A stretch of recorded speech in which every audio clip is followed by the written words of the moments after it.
A former female priest who spent more than 2 decades in the Episcopal Church is now speaking out after being defrocked because she embraced another faith. Today, Ann Holmes Redding calls herself both a Christian and a Muslim. But her move to Islam came at a very high price. Dan Harris reports on this woman's test of faith. Ann Holmes Redding was an Episcopal priest for 25 years until a radical test of faith.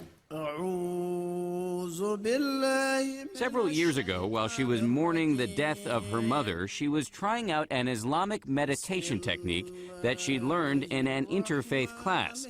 And that, she says, is when it happened. It came with such clarity and such power that I could understand it as nothing else but an invitation from God. In fact, she says it was Jesus himself who led her to Islam. You think Jesus led you to become a Muslim? Yes, yes. Yes. You're laughing. Because I know it doesn't make sense to people. Now, Redding not only prays in church, but she also prays 5 times a day to Allah.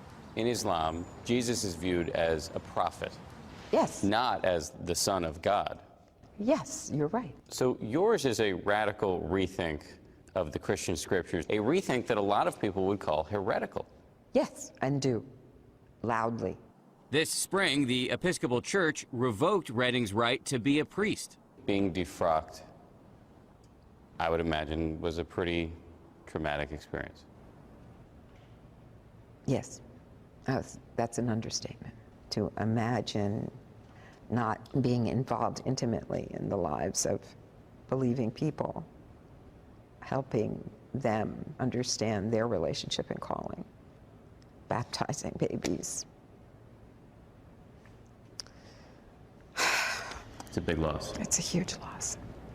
Redding admits she still struggles to explain her transformation, even to herself. I am the one who's going to have to answer for this. I'm the one who's going to have to answer for what I've done with my life. And do you feel confident about that moment? It's in the best of hands. Dan Harris, ABC News, New York.